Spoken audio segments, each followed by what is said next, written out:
Bapaknya Jono punya 3 anak laki-laki. Ada Jaka, seorang murid cerdas yang pendiam. Lalu Jason, seorang atlet yang beken. Jadi, siapa nama anak ketiganya?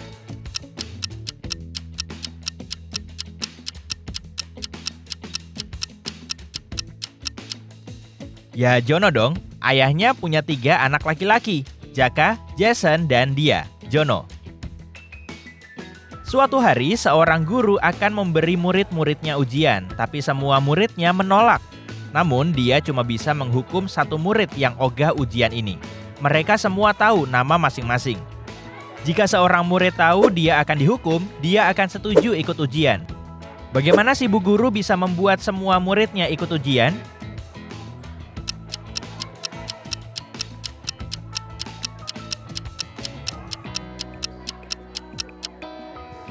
Bu guru harus bilang dia akan menghukum murid yang namanya di urutan paling atas sesuai abjad.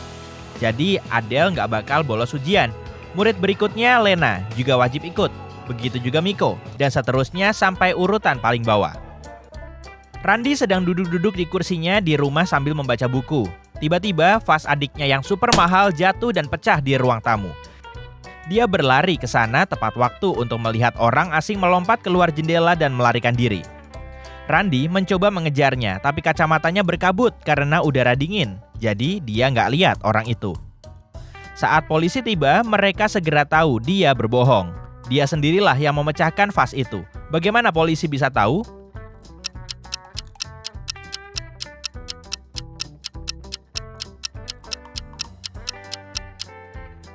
Kacamatamu tak akan berembun kalau kamu pindah dari ruangan yang hangat keluar rumah dengan udara yang dingin. Yang benar itu kalau sebaliknya. Maman, yang nggak suka seni modern, masuk ke galeri kota dan menyebabkan kerusakan senilai miliaran rupiah pada beberapa lukisan. Namun, si pengelola galeri malah berterima kasih kepadanya. Kok bisa?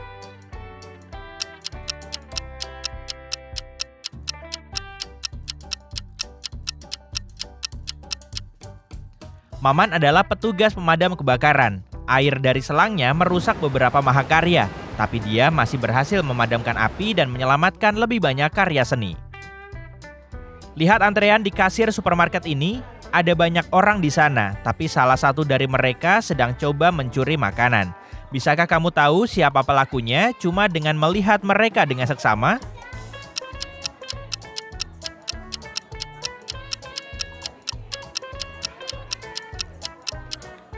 Kamu mungkin mengira pelakunya si wanita hamil yang perutnya mungkin palsu. Tapi lihat, dia memakai sepatu kets yang nyaman tanpa tali sepatu supaya dia bisa memakainya dengan mudah. Pria dengan hoodie longgar ini memang mencurigakan, tapi bukan makanan yang dia sembunyikan di sakunya, melainkan anak kucing. Dan pelaku sebenarnya adalah pria di belakangnya. Lihat lengan bajunya, salah satu lengannya terlihat jauh lebih besar. Dia pasti menyembunyikan sesuatu di sana. Seorang pria berpakaian serba hitam dari ujung kepala sampai ujung kaki terlihat sedang berjalan. Tiba-tiba, mobil hitam besar dengan lampu depan mati muncul di tikungan dan mengerem mendadak sehingga tidak menabraknya.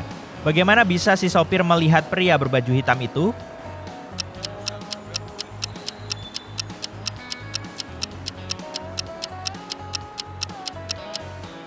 Satu-satunya jawaban yang masuk akal adalah saat itu masih siang. Lagi pula, aku nggak bilang kalau udah malam.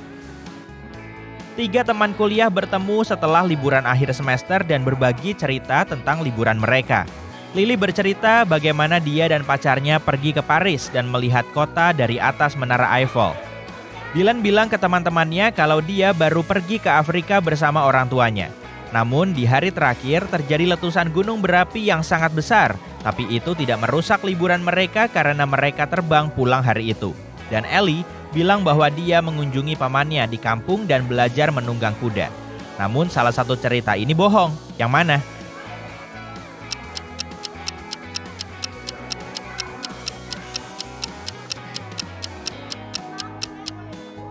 Cerita Dylan yang bohong. Dia nggak mungkin bisa terbang pulang di hari gunung meletus. Karena saat hal seperti ini terjadi, semua penerbangan dibatalkan. Marco dan Ami terdampar di pulau kecil tak berpenghuni yang cuma dipenuhi pasir dan batu. Mereka nggak punya alat komunikasi apapun dan nggak ada pohon di pulau itu untuk membuat sinyal asap. Tiba-tiba Ami melihat pesawat mengitari langit untuk mencari mereka.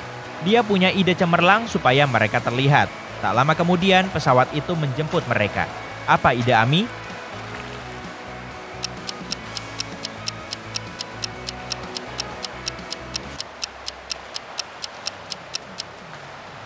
Dia mengajak Marco menyusun batu untuk menulis SOS di pasir. Malik sedang belajar untuk ujian akhir di perpustakaan. Saat dia selesai, ternyata hari sudah malam dan tiba-tiba dia mendengar seseorang berteriak minta tolong. Suara itu datang dari balik pintu kelas yang terkunci. Malik bergegas ke sana dan membukanya. Di dalam ada teman sekelasnya, Bayu. Dia bilang ke Malik kalau dia baru saja mau makan di kantin, tapi ternyata kantinnya tutup hari itu. Tiba-tiba dia pingsan dan saat sadar dia terkunci di dalam kelas ini. Malik berjanji akan mencari tahu siapa pelakunya. Besok paginya Malik menemukan 4 orang yang mungkin pelakunya. Saat sekolah dimulai, dia menginterogasi mereka. Mamat bilang dia mengerjakan PR di kelas kemarin. Emily bilang dia bersama Mamat, tapi kemudian dia pulang. Olivia bilang dia sedang makan siang di kantin saat itu, dan Chris menjelaskan dia sakit kemarin. Malik tidak butuh waktu lama untuk tahu siapa pelakunya.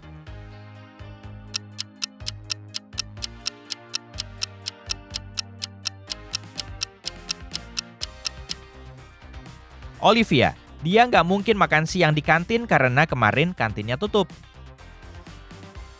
Clara sedang di kamar hotelnya dan dia mendengar seseorang mengetuk pintu. Dia mengintip keluar dan melihat seorang pria asing. Pria itu bilang, "Hai, aku manajer hotel ini. Maaf mengganggumu, tapi data komputer kami rusak. Apa aku boleh masuk untuk mengonfirmasi beberapa data?" Clara segera bergegas, mengambil telepon dan menghubungi pihak keamanan hotel. "Apa kamu tahu penyebabnya?"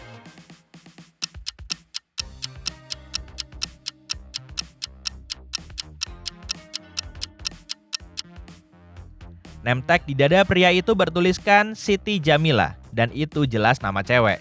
Dia tahu pria itu manajer palsu. Ibunya Emma meminta Emma pergi ke supermarket dan memberinya daftar belanja serta kartu ATM. Tapi untuk jaga-jaga kalau Emma lupa PIN kartunya, ibunya juga memberinya petunjuk. Saat Emma sudah di kasir, dia mengeluarkan petunjuk itu dan langsung ingat kodenya. Bisakah kamu mengetahui berapa PIN-nya lewat petunjuk kertas dengan seekor lalat, kucing, seorang perempuan, dan seekor ular digambar di sana?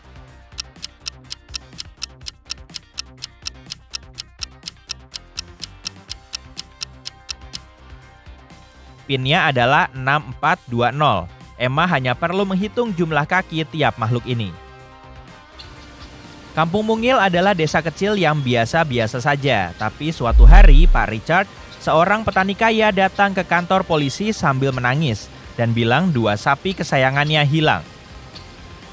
Ada 3 terduga pelaku dan masing-masing dari mereka harus menjawab satu pertanyaan. Apa kamu mengambil hewan tetanggamu?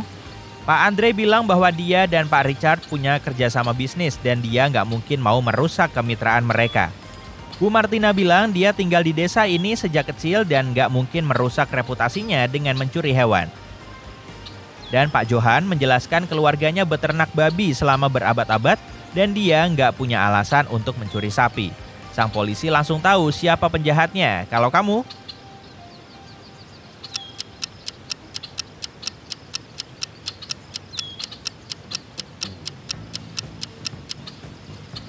Pencurinya adalah Pak Johan. Bagaimana dia tahu kalau yang dicuri adalah sapi?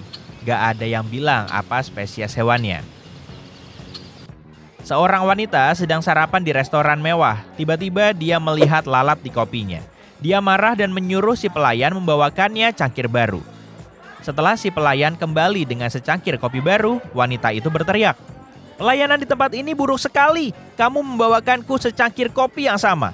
Gimana dia bisa tahu?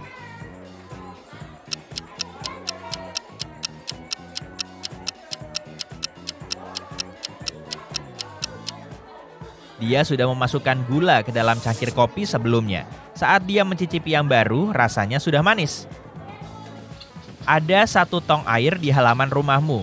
Kamu melihat ke dalam dan mengatakan isinya lebih dari setengah. Tapi temanmu bilang itu kurang dari setengah.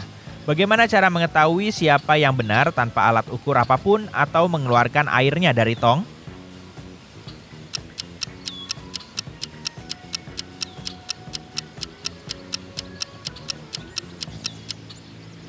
Miringkan tongnya agar airnya menyentuh bibir tong. Kalau kamu bisa melihat dasarnya, berarti airnya kurang dari setengah. Kalau bagian bawahnya masih tertutup air, berarti lebih.